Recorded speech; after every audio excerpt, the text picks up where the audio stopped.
Eu quero partilhar com você uma palavra que está lá no livro de Romanos, no capítulo 12. E de Romanos 12 nós vamos estar lendo o versículo 2. Nós vamos falar sobre o campo, a área de batalha, guerra espiritual. E nós vamos falar sobre aonde o diabo trabalha, qual a área, qual é o campo, né, que ele trabalha para roubar a nossa bênção, e quais as armas que ele usa nesse campo para tentar roubar a nossa bênção. Então lá em Romanos 12, de Romanos 12, nós estaremos lendo esse versículo de número 2. Amém? Amém, queridos? Amém. Glória a Deus. Diz assim: não vos conforteis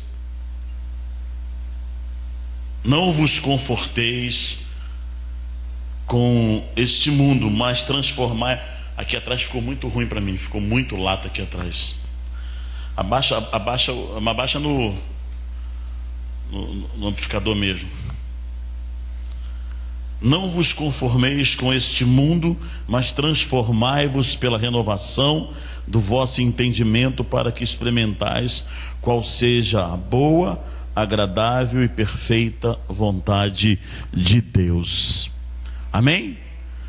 Senhor, em nome de Jesus, fala conosco na tua palavra, que saímos daqui cheios da tua revelação, da tua graça, que saímos daqui cheios do teu entendimento, porque é o teu entendimento que nos traz libertação, é o entendimento na tua palavra que nos traz a cada dia viver uma vida de abundância contigo, Deus, e é a tua verdade. Por isso hoje estamos aqui, não é para falar da minha verdade, do que eu acho, mas a tua palavra, porque ela é verdade, é ela que nos liberta, em nome de Jesus. Por isso manietamos todo principado que age contra a ordem do culto, manietamos Jezabel, rainha do céu, e todo principado, e damos uma ordem para que eles partam em retirada, e que eles estejam onde eles deveriam estar, que é no inferno, de onde não deveriam ter saído, em nome do Senhor Jesus. Amém e amém.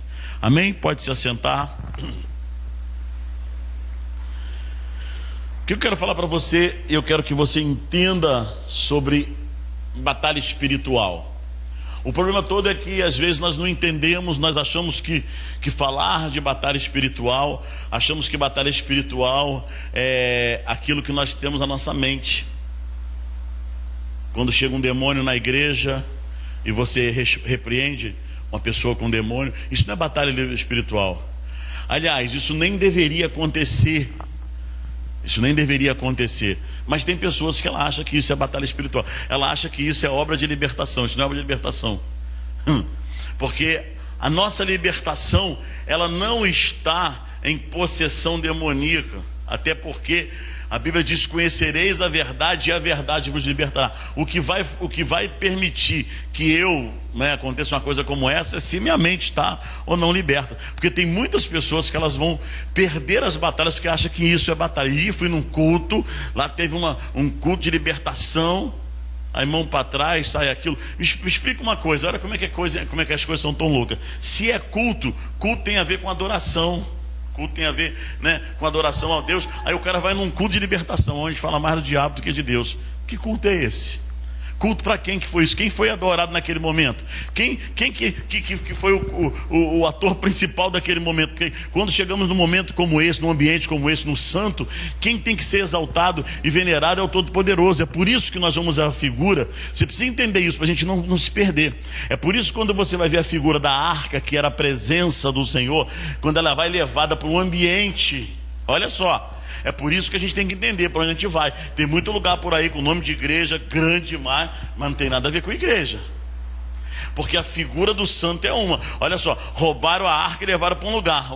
O ambiente era do demônio, presta atenção. O ambiente era consagrado a Dagon, tudo era do Dagon. Mas quando a presença chegou, quem manifestou lá? Quem manifestou? Foi Dagon ou foi a presença de Deus? A Bíblia diz que a presença de Deus estava lá, e quando eles chegaram no outro dia, Dagon estava caído. E eles botaram lá Dagon de pé de novo. No outro dia Dagon estava caído com as mãos cortadas, os pés e a cabeça. E aí eu não consigo entender que ótica é essa. Eu não estou dizendo para você que de repente chega uma pessoa carregada, ela vai manifestar, vai. Pode até acontecer, os obreiros pegam, levam para lá, libertam, ok. Mas não é essa a libertação, porque isso não liberta ninguém. Porque num momento como esse aqui, você precisa entender que aonde Deus está, no santo aonde Deus está, quem tem que ser entronizado, a figura central tem que ser Deus. É por isso que eu tenho dificuldade até com algumas músicas, né? Que eu nem falo que elas são louvores, porque são músicas. Porque toda música que seja gospel, que ela é na horizontal, ela não é louvor. Louvor é Deus para o homem, amém?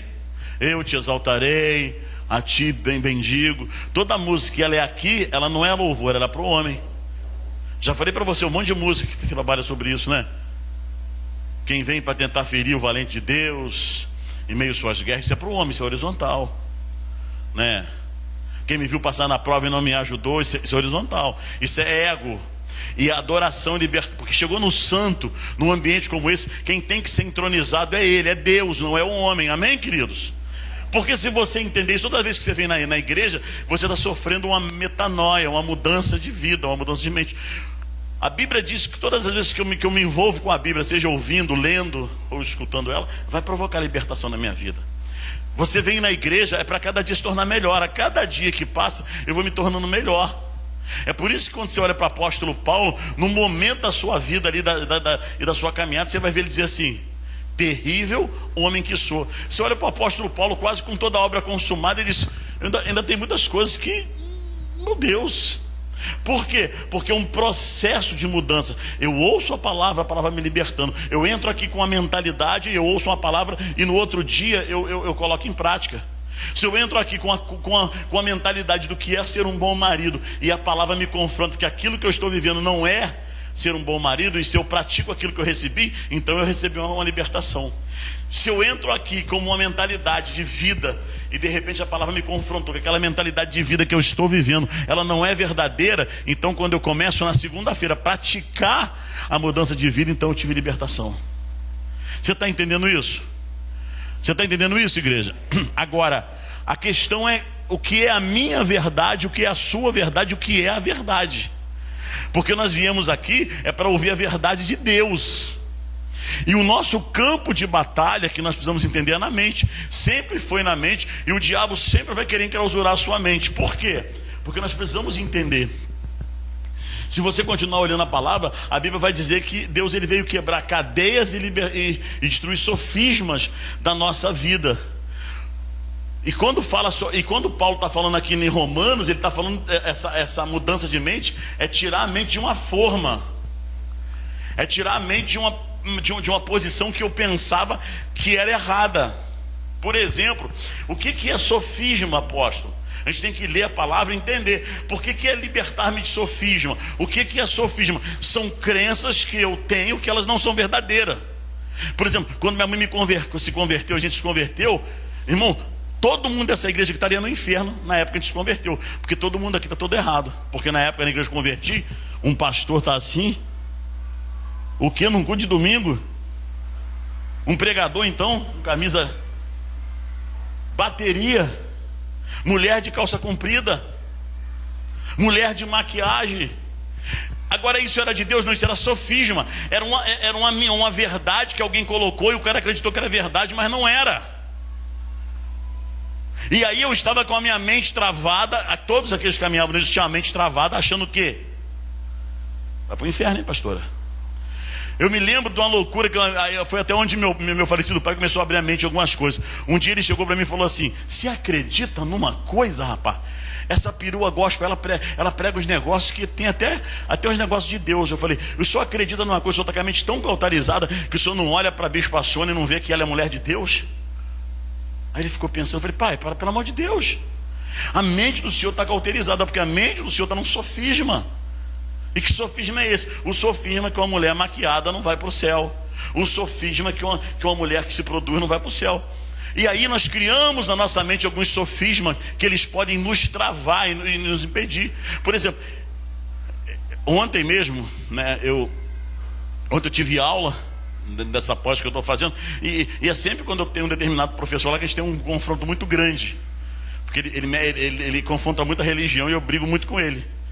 Mas a verdade toda que nós precisamos entender em relação a isso, e eu vou te falar porque a gente às vezes briga em relação no sentido de debater, é porque às vezes você aprende algumas coisas que elas não são reais, e aí eu também não posso, mesmo que esteja no nível acadêmico, querer que me empurre de goela abaixo uma coisa que acaba sendo um sofisma de uma profissão, que seja um sofisma, de repente, seja qual for a área, seja na área de educação, seja na área da medicina.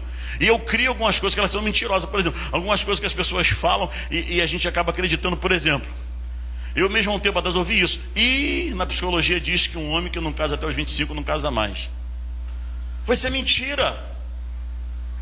Isso é mentira, mas tem pessoas que vão acreditar nisso. Aí você imagina, você olha para um filho que está em casa, passa 25 anos, fala: não vai casar mais, não vai casar mais, não vai casar mais. Não casa mesmo. Por quê? Porque eu trouxe um travar na minha mente naquele ambiente, isso que eu acredito. Quer ver um outro sofisma? Que o homem, quem não enriqueceu até 40 anos, não enriquece mais. Eu conheço um homem que hoje quer mandar no Brasil, né? Já morreu e quer mandar no Brasil, que era o Roberto Marinho, que aos 70 anos construiu seu primeiro império, enriqueceu depois de 70 anos, depois de falir 9 vezes. Então é mentira. Mas se eu entro esse sofisma na minha vida, eu digo: eu tenho 40, então eu não tenho mais chance de enriquecer. Eu tenho 25, então eu não vou casar mais. Quer ver outro sofisma? Por que eu estou falando isso para você? Porque tem coisas que nós vamos acreditar piamente, e essas coisas que me paralisam, porque a Bíblia vai dizer que aquilo que eu penso assim eu sou. Mula sem cabeça, saci pererê. Não é? Ferradura. O cara bota a ferradura de cavalo atrás da porta. Eu falo: se ferradura desse sorte, o cavalo quer andar montado nas nossas costas. Mas a gente monta no cavalo, bate nele, chucha ele, vai embora. E que sorte é essa, meu irmão?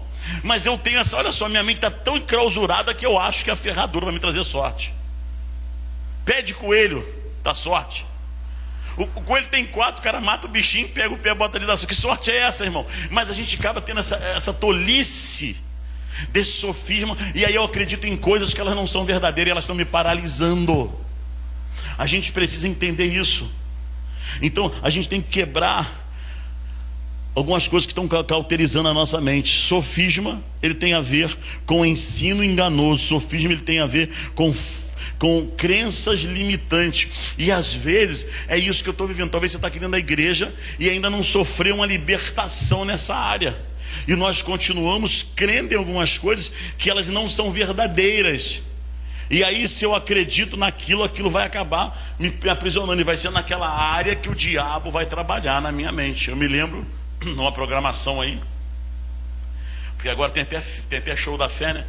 Mas nesse show da fé eu achei engraçado que o cara falou assim, o pastor falou assim, o missionário lá disse assim: não, porque o diabo, ele é ruim, ele não dá nada para ninguém. Uma mulher falou assim: mentira, o diabo é bom, porque ele deu um caminhão para o meu marido. Falou: não, o diabo não é bom, o diabo é mentiroso. Não, ele é bom, ele deu um caminhão para o meu marido. E aí, aquela coisa toda, o missionário ficou meio que sem graça. Aí daqui a pouco uma pessoa manifestou lá. Aí a pessoa manifestou e disse assim, começou a rir: é assim que eu faço com um monte de gente. O idiota foi lá no terreiro, arreou um despacho, me pediu para me dar um caminhão para ele, trabalhou igual um doido, guardou dinheiro, mais dinheiro, mais dinheiro, mais dinheiro, e disse que foi eu que dei. Eu fico com a glória. Você está entendendo isso? Você está entendendo isso? Quantas das vezes nós estamos cauterizados com coisas assim? Quantas das vezes, em nome da fé, nós estamos crendo em coisas que não é reais? Por que eu venho batendo com você algumas coisas que eu falei até, né, em meia Covid, a gente está querendo botar muita gente. A gente sempre quis colocar gente onde não tem que colocar. Quer ver uma coisa que a gente vai trabalhando como sofisma? Isso é sofisma. Eu vou usar aqui o Aguinaldo. O Aguinaldo, 20 anos na igreja. No último ano de vida ele desviou. Ele pegou umas 500 mulheres. Ele traficou, ele fez um monte de coisa errada, e tiriri, tororó, tororó. Aí agora ele está no leito de hospital, entre a vida e a morte. Aí ele morreu. Eu creio que naquele momento teve salvação. Isso é sofisma, isso é mentira. A Bíblia diz que eu tenho que ser fiel até a morte. Você está entendendo? Mas aí eu começo a acreditar nessas coisas, e aí eu desvio, esperando numa misericórdia que não é, uma graça que não é, porque aqui está dizendo que o Filho nos libertou e que nós temos que pagar um preço por isso. Você está entendendo essas coisas? Quantos estão entendendo isso aí? Porque senão eu começo a banalizar e eu começo a perder a batalha, porque eu estou achando que coisas que não são, são, e eu vou viver isso. E eu vivo numa crença limitante, paralisado, e eu não consigo chegar a lugar nenhum, porque foi cauterizado na minha mente algumas coisas. É por isso que eu e você precisamos entender.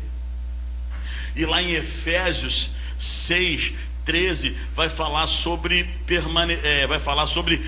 permanecer de pé depois do contra-ataque. As nossas guerras, elas não são contra carne e sangue. Mas eu e você precisamos entender alguns princípios sobre o que Efésios está nos ensinando. Que nós precisamos aprender a vencer os dias maus. O que eu quero que você entenda com isso, que querendo ou não, você acreditando ou não, existe um mundo espiritual. Acreditando ou não, existe manifestação de anjo. Ok? Você precisa entender isso. Agora estão postando aí na rede social aí, o carro de polícia passando lá no Jacarezinho, um vulto preto atrás. Aí ele, olha, eu falei, mas isso aí é demônio. Eu canso de ver isso, claro. O mundo espiritual existe. Agora, quando eu não entendo isso, eu vou achar uma coisa fenomenal. Mas todo momento, a movimentação de anjo e demônio. Eu não estou ensinando para você ficar vendo demônio em tudo. Demônio. Não é isso não. Eu estou te ensinando para você ter discernimento. Porque às vezes nós caímos na tolice de estar num ambiente como esse, santo e todo aberto. E eu passo, a maioria dos crentes passa na macumba, na mais ali no meio da serra. Olha aquele monte de capeta lá, aquele monte de boneco amarrado. E provavelmente num momento como aquele ali, não é ali que ele vai te atacar. Porque quando eu não tenho discernimento, pode ser num lugar, um ambiente como esse, pode ser num ambiente agradável, pode ser numa igreja, pode ser num lugar que a gente acha que jamais o diabo vai agir ali, e ele está agindo. Pode ser na casa do diácono, na casa de um pastor, pode ser. Lá em casa eu tenho muito esse hábito. Começa a sujar o céu, eu vou tentando eu tenho que trocar a estação. Porque uma coisa que eu não permito lá em casa é falar mal de pastor, seja quem for, seja qual for o pastor. Vamos mudar o fio da meada. Por quê? Porque eu não quero sujar. Porque pode ser que se eu não discernir, o diabo ele vai estar entrando em áreas que eu não percebi. Por quê? Porque eu coloquei uma crença limitante. Eu coloquei que porque eu passo num lugar criado por Deus, uma natureza criada por Deus, bonita como a serra, e aí tem um infeliz lá que colocou uma figa imensa, um monte de coisa lá, e eu tenho medo de passar ali, principalmente de noite, porque ali tem centro de macumba, ali tem... Porque eu coloquei algo na minha mente. E aí eu me travo. E aí eu fico com medo de um ambiente, e às vezes eu estou perdendo a batalha em outro ambiente. Você quer ver uma coisa? Eu me lembro do falecido pastor Filomeno Romero, uma igreja aqui em Teresópolis, e ele chegou lá na igreja, e o pastor pegou ele no aeroporto e falou assim, e olha que o apóstolo Filomeno Romero, meu irmão, aquele homem para o mundo espiritual, nunca vi igual. Ele sentiu, tá chegando a pombagira aí. Ele falou, tá chegando. Podia crer, irmão. Podia crer que daqui a pouquinho chegava alguém cheio do capeta. Ele conhecia pelo cheiro, um homem que tinha um ambiente. E o cara falou, pastor, o senhor tem que conhecer a profeta na minha igreja. Tem uma mulher lá que ela é profetiza. É ela que tudo que eu quero saber é ela que eu busco lá, a consulta. E aí o apóstolo ficou olhando para aquilo, falou: é mesmo? Tá bom, se é de Deus, se é profeta, eu quero. No meio do culto, ele fez um trabalho proposital de libertação. Ele chamou o povo lá para frente. E quem estava com dor de cabeça foi lá para frente? A tal profeta, com um coque desse tamanho na cabeça, com a saia lá embaixo, com a Bíblia desse tamanho. E quando ele botou a mão, a nega véia manifestou. Ué, peraí, nega véia, peraí. O pastor disse que ele é o profeta. Eu engano todo mundo. Eu profetizo para todo mundo que eles acham que é Deus e sou eu. Era um preto velho que regia aquela mulher dentro da igreja. Todo mundo via a mulher como tal, dentro de um ambiente aonde jamais poderia ser imaginado. Mas por quê? Por falta de discernimento. Por quê? Porque eu não entendo que o mundo espiritual vai haver em qualquer momento, em qualquer lugar, anjos e demônios. Aqui dentro tem, claro. Ué, pastor, mas você não está querendo despregar o que o senhor pregou aqui agora, não? Que é um ambiente... Não, eu não estou despregando. Eu estou dizendo que não tem que ficar manifestando, porque a honra aqui tem que ser para ele. Você está entendendo isso? Eu aprendi isso com o pastor Dalcio. Eu fui visitar a igreja lá na época, eu era novinho, e um demônio manifestou lá. E o demônio disse: cheguei, ele está amarrado para ficar debaixo do banco. Puf! Eu vou parar o culto ao meu Deus para expulsar demônio. E continuou pregando. E eu olhava para aquilo lá, o demônio lá debaixo do banco, todo torto lá, enrolado lá. Ele acabou de pregar, deu a bênção ao pastor. Agora pega esse negócio sujo e leva lá para o gabinete que eu vou expulsar. É isso que eu quero que você entenda. O que eu quero que você entenda é que o mundo espiritual vai estar toda hora. E nessa batalha, se eu e você não entendermos isso, nós vamos ser propensos a ser setados dentro do nosso lar, dentro de um ambiente até de paz, porque eu não entendi isso, porque eu não discerni isso. Às vezes eu falo para as pessoas assim: você precisa entender que para vencer essa batalha você tem que ter calma, tem que ter isso, aquilo. Aí a pessoa, no primeiro confronto que tem, a pessoa bate pino. Não vai vencer. Porque ou você acredita no que eu estou ensinando para você e coloca em prática, senão você não vai vencer. Deixa eu falar uma coisa para você. Um casamento que o problema dele, a crise dele é por causa de rede social, escute uma coisa: depois de uma oração, depois de um aconselhamento, depois de uma terapia de casal, a primeira coisa que o diabo vai trabalhar é naquilo. Porque ele sabe que é ali que vai acontecer. E aí, o que eu faço? Eu discuto com a mulher: tá vendo? Não adiantou nada, o pastor falou, todo mundo falou, e você não muda. E aí eu jogo tudo fora, porque eu não entendi o nível de batalha que eu estou vivendo. E uma das coisas que a gente precisa entender, que quando eu tenho discernimento espiritual, eu vou saber o momento de atacar ou de não atacar. Sabe aquele dia que você levanta esquisito, que você levanta que o meu dia está meio cinzento, que nada tem graça? Pois é, naquele momento você está sofrendo um ataque do demônio e não está entendendo isso. E hoje eu não estou bem, eu não estou legal, eu não estou muito bem. Pois é, isso é um ataque. Aí você não discerne isso, até porque você está brigando com a mulher, está brigando com o vizinho, está brigando com o filho, está espancando mulher, filho, porque você não discerniu que naquele ambiente ali o diabo entrou para atacar você, porque é uma guerra. Há uma guerra. E a gente precisa entender isso. E eu preciso entender algumas coisas, que aquilo que eu penso é o que eu falo, e o que eu falo acaba produzindo aquilo que eu vivo. Eu me lembro, eu não sei se foi o pastor Alexandre ou foi o pastor Gabriel, numa das igrejas que eu era, e o cara pregou e disse assim: eu amo Deus a tal ponto que o diabo pode tocar nos meus filhos, que eu não nego a Deus. Ele acabou de pregar, o pastor levou ele passar e falou assim: o imbecil, o ignorante, como que você fala uma besteira dessa? Você disse em público para o diabo: toca nos meus filhos. E aí orou que eu estou cancelando essa besteira que ele falou aqui. Eu estou arrancando essas palavras no mundo espiritual. Porque tudo aquilo que você falou, escuta isso, tudo que você fala numa briga, tudo que você fala dentro da sua casa, tudo que você fala no mundo espiritual, a palavra não volta vazia. A Bíblia vai falar sobre isso, que a palavra liberada ela não volta vazia. Ou um demônio pega ela e faz aquilo acontecer de forma maligna, ou o anjo torna uma profecia de acontecimento. Eu preciso entender isso. Então, o que eu estou falando? Meu casamento não muda, essa pessoa não muda. O diabo diz: força para mim.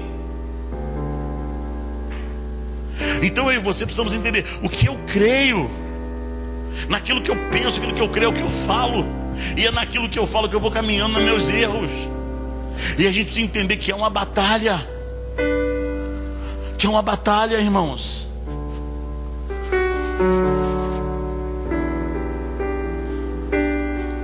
A gente precisa entender isso. A gente precisa entender essas coisas. Sun Tzu, o homem que criou a arte da guerra, ele fala sobre isso. Eu tenho que conhecer o meu inimigo. Eu preciso conhecer a regência. Porque tem dia que eu vou ter que começar a orar. Por exemplo, essa madrugada mesmo, era 4 da manhã, eu estava na rua. 4 da manhã. Você percebeu que a maioria de vocês, eu mandei um monte de mensagem para você. Aquela hora eu estava voltando, aquela hora acho que eu estava voltando, não sei se eu estava indo. 4 da manhã, o frio da hora, eu fui sair fazer batalha.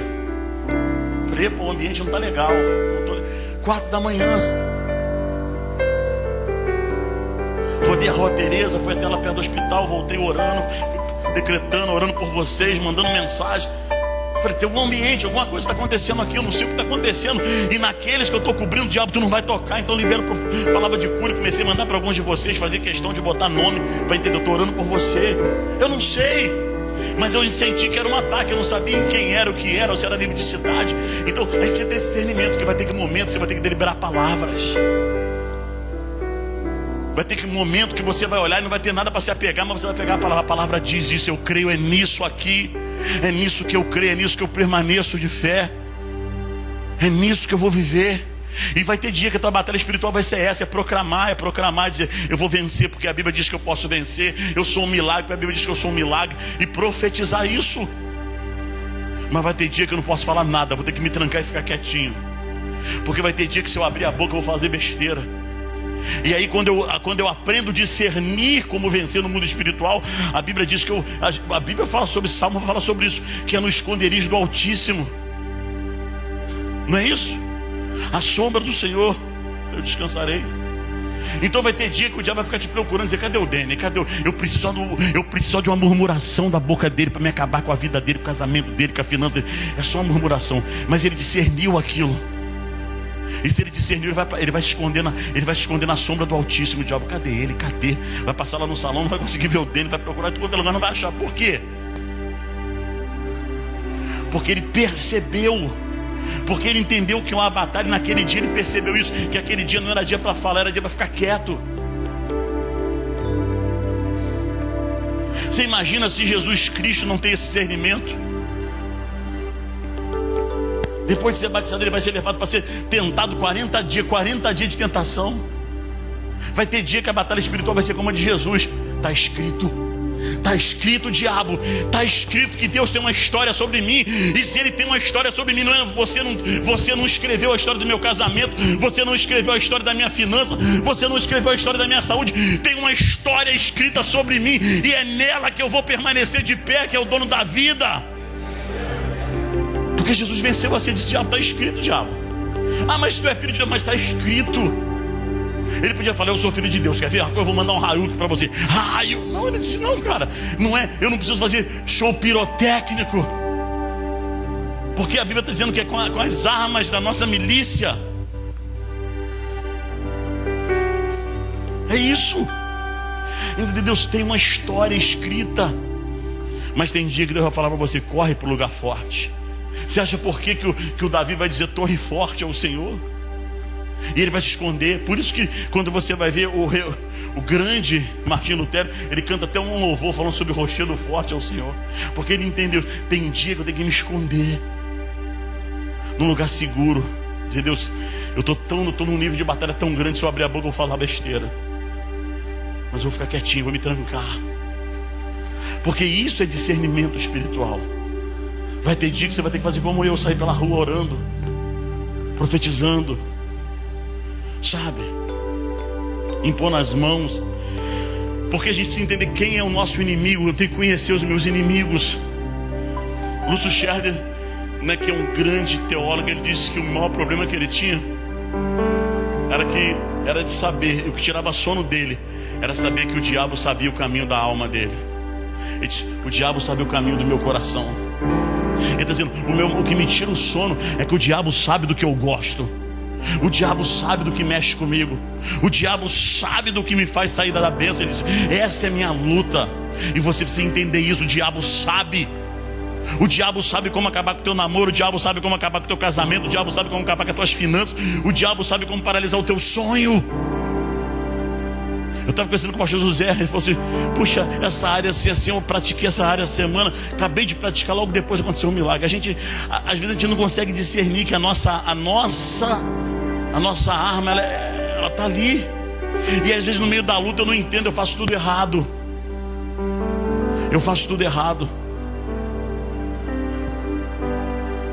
Eu ouvi há uns dias atrás uma pessoa falar assim: houve um problema, e a pessoa disse assim: não vou contar nada pro meu amor não, para não preocupar ele. Eu falei: puxa, essa pessoa vai virar mulher de malandro.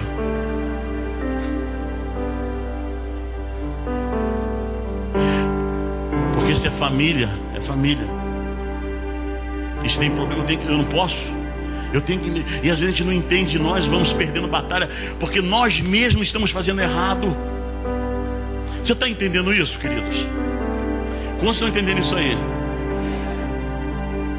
Por que eu estou falando isso para você? Porque eu não quero, porque é uma diferença. A Bíblia diz que depois de guardar, eu preciso entender que eu tenho que vencer o dia mal. E vencer o dia mal, há uma diferença. Eu não sei o que é que você quer ter: vitória ou triunfo. Eu tenho orado todos os dias: eu não quero mais ter vitória, eu quero ter triunfo todos os dias. Porque vitória, eu posso chegar de uma guerra em cima de uma maca, assim, as duas pernas, e vencemos a guerra. Isso é vitória. Eu venci, mas estou mutilado. Pelo menos passou o Covid, eu permaneci aí, estou aí. Mas perdi um monte de gente. Você pode dizer: eu estou casado de novo, estou feliz. Mas podia estar feliz no primeiro casamento. Mas por quê? Porque você não tá, aí talvez você está no segundo casamento, no segundo relacionamento, no 10º relacionamento e não está feliz. Por quê? Porque você está: não, agora eu consegui. Não. Você está mutilado, você está achando que está vencendo e não está. A diferença é essa, da vitória e do triunfo. Porque o triunfo é quando eu volto para a guerra intacto, sem perder nada. Venci, está tudo aí, está tudo legal. Agora, se eu e você queremos ter triunfo, eu preciso discernir o mundo espiritual. Eu preciso entender que se eu estou lutando pelo meu casamento, o diabo não vai usar o meu patrão, ele vai usar a minha esposa. Ô cabeção! É por isso que a Bíblia está dizendo que o nosso inimigo às vezes está na própria casa. Por que ele está dizendo isso?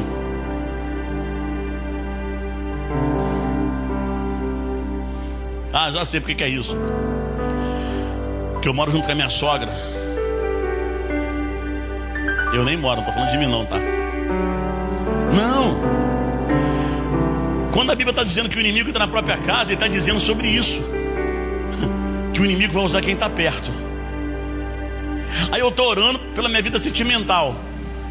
Pastor, eu vou largar tudo, pastor. Eu estou orando, ficou pior. Não ficou pior não. Você tem que ter discernimento. Estou sendo provocado? O que eu tenho que vencer? O que faz eu perder a batalha num relacionamento quando eu sou provocado? Eu falo besteira, eu brigo, então agora eu vou vencer. Sujeitai-vos a Deus, existiu o mal e o diabo fugirá de vós. Então é entender que se eu estou lutando pelo meu casamento, o diabo vai usar minha mulher. Se eu estou lutando pela família, o diabo vai usar minha mulher, meus filhos, a minha família. Porque aonde ele vai atacar, eu só preciso entender isso. Eu só preciso entender que o diabo está atacando ali. Eu tenho que, ao invés de discutir com ele, ao invés de eu discutir com a minha família, dizer: você está entendendo? Eu vou acabar com esse casamento. Não, é eu cobrir de oração, dizer: amor, vem cá. Eu não quero me abraçar. Vem cá, amor, eu te amo. Eu não vou desistir de você. Nós vamos vencer. Eu não quero saber, mas eu vou orar por você. Eu tenho que entender, mas eu faço tudo errado. É discernimento, é isso. É entender que aquela pessoa ali, ela naquele momento, ela está mais fraca do que você. E está sendo um ataque. Porque talvez no próximo dia quem vai ser atacado é você. E aí, se nós entendermos essas coisas, a gente vai vencer. Essa semana mesmo eu conversei com uma pessoa. Eu disse para você: já parou pensar que essa pessoa Quando ela te mandou um zap, ela só queria um carinho, ela só queria um dengo, e a pessoa estava em crise, porque dizendo: poxa, essa pessoa não me ama, passou em frente de mim, me rejeitou, não me deu bom dia. Eu disse para ela: você é superior, você tem o Cristo dentro de você. Você está num ambiente, você quer vencer um ambiente. Se o meu ambiente de batalha é contra o meu casamento, se é contra a minha mãe, se é contra o meu pai, onde eu vou vencer? Porque é ali que eu vou lutar. Quantos estão entendendo isso aí? Então eu e você precisamos entender essas coisas. Que eu quero treinar você, não é para ficar igual o Portegaz, olhando demônio em qualquer lugar, não. É para ter triunfo em tudo. Amém? Eu e você precisamos entender essas coisas. Eu e você precisamos entender que às vezes estamos perdendo batalha porque não estamos entendendo esse âmbito espiritual. Porque depois que eu falei algo, depois que foi liberada uma palavra, já era.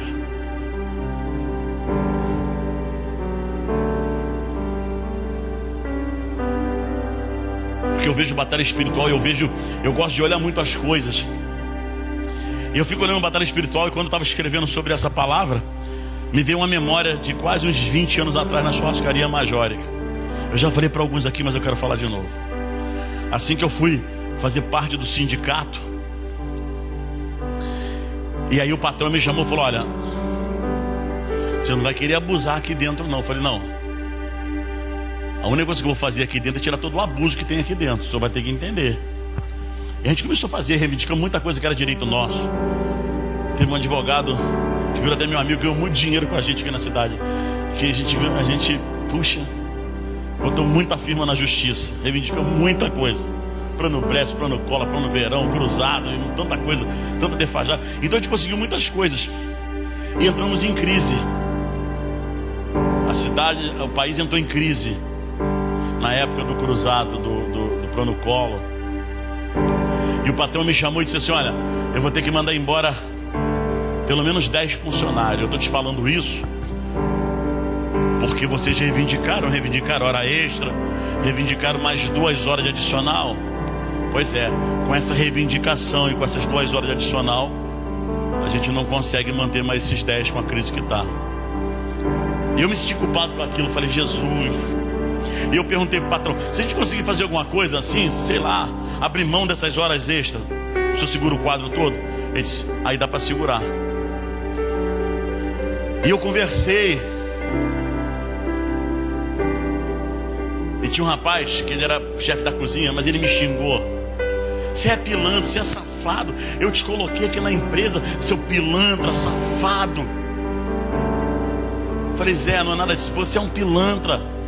Tem certeza que você está igual o ex-presidente do sindicato lá, está levando o dinheiro do patrão por fora para ferrar a gente. Falei: cara, que isso? Olha quantos benefícios nós tivemos, cara. É abrir mão de 2 horas para não perder um quadro de funcionários. São 10 que vai ser mandado embora. Eu sei que eu não posso ser mandado embora, que eu sou do sindicato, cara. Mas eu não sei quem vai ser mandado embora. Ele disse: mas eu também não vou ser, porque eu sou cozinheiro, eu sou o chefe daqui, ninguém me manda. Aqui o patrão sabe que não tem funcionário igual a mim.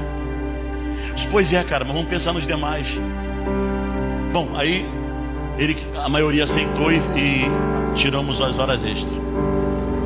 O faxineiro, uma semana depois, foi limpar o escritório do patrão, e a folha de demissão que ele tinha feito estava na lixeira.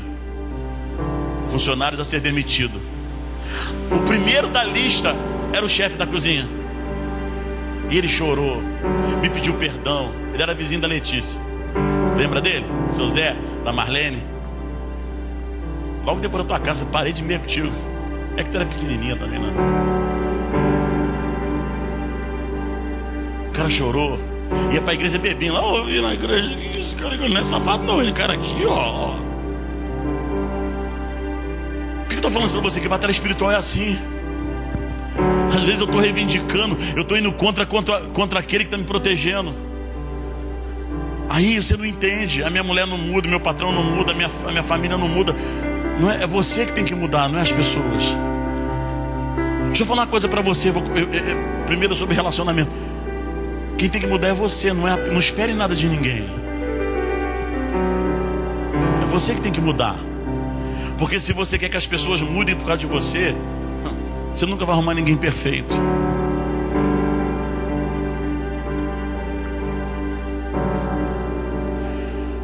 Mas quando eu entendo como eu tenho que brigar, e os níveis que eu tenho que brigar, onde eu tenho que brigar, qual é o campo de batalha, onde eu vou vencer, aí as coisas acontecem. Então eu e você precisamos entender isso, irmãos. Eu e você precisamos entender isso. Precisamos entender que o campo de batalha da nossa batalha é a nossa mente. Alguém pode abrir comigo lá em 2 Coríntios 10? E vamos ler isso.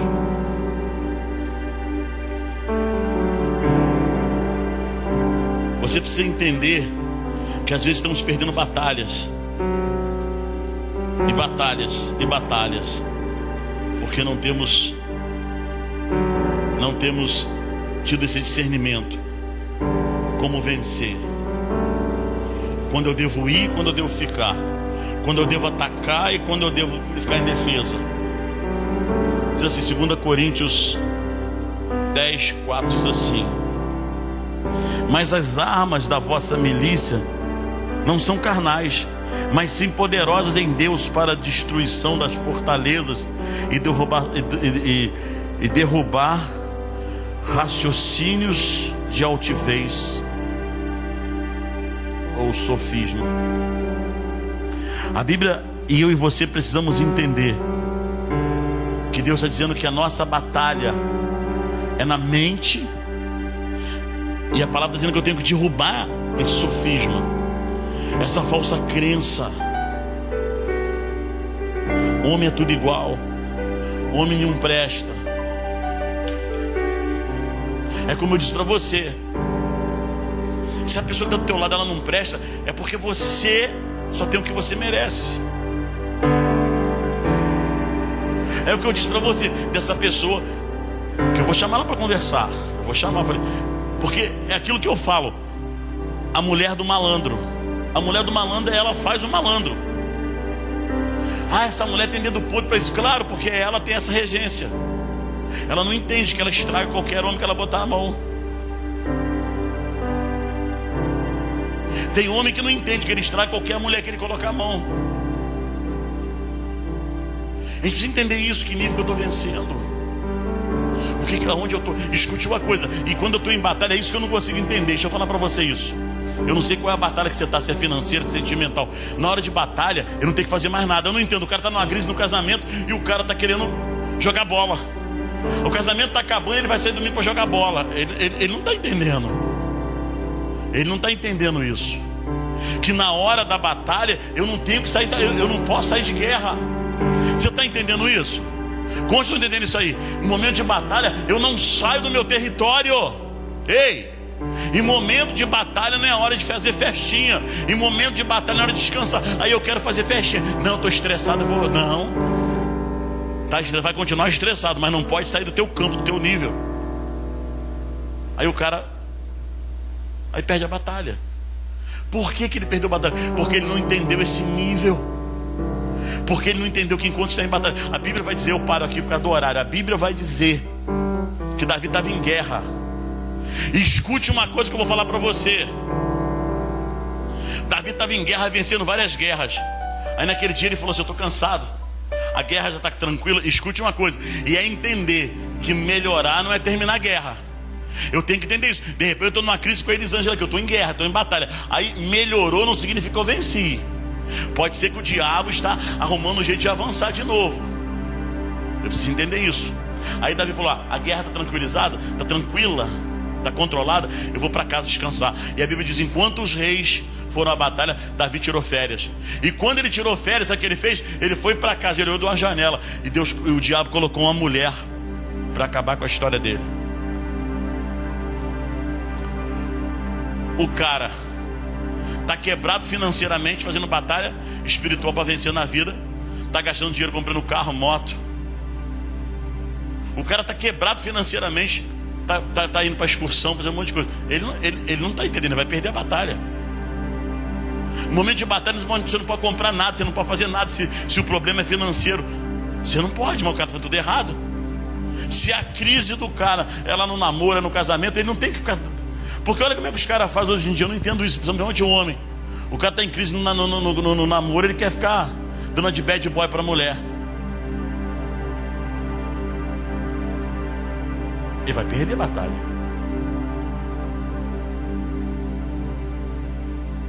Então eu termino com isso, essa parte. Semana que vem a gente continua. Em momento de batalha, eu não saio do meu território. Amém? Vamos repetir. Em momento de batalha, eu não saio do meu território. Eu estou preparando você, porque semana que vem nós vamos começar 21 dias de jejum. Eu estou preparando você para isso. Então entenda isso. Seja qual for a área que você está brigando, não saia do teu território até vencer, até trazer os despojos. Amém? Amém, queridas. Fechem os seus olhos. Vamos agradecer ao Senhor pelo privilégio de termos a nossa mãe, uma avó, uma sogra sobre as nossas vidas. Amém? Senhor, nós te damos honra, nós glorificamos o teu nome nessa noite, Deus. Senhor, nós somos mães todos os dias, mas esse é um dia para lembrar, meu Deus, de quanto a mãe é preciosa, Senhor, de quanto a mãe é abençoadora, é abençoada nas nossas vidas, Pai. Por isso eu te glorifico, Senhor, pela vida da minha mãe, pela vida da minha sogra, Senhor, pela vida de cada mãe aqui presente.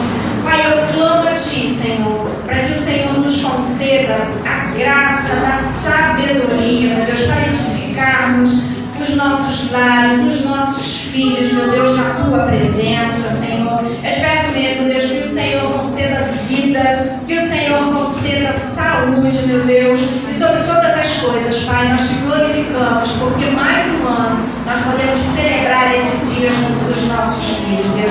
Abençoa cada mãe aqui, meu Deus, dessa família restaurada, Senhor. Abençoa cada mãe, Senhor, que está aí no celular acompanhando o nosso culto, Deus. Nós Te glorificamos, Senhor, pelo Teu amor, pelo Teu carinho, pelo Teu zelo sobre as nossas vidas, Pai. Nós Te exaltamos o dia para lembrar o nosso dia, sermos mãe, mas hoje nós Te glorificamos, meu Deus, por essa bênção, por essa dádiva na Tua presença, em nome de Jesus. Amém. Graças a Deus. Dê um aplauso a essas mães. Pra Te adorar, ó Rei dos Reis, foi que eu nasci, ó Rei Jesus. O meu prazer é Te louvar, meu prazer é estar nos átrios do Senhor. O meu prazer é viver na casa de Deus, onde flui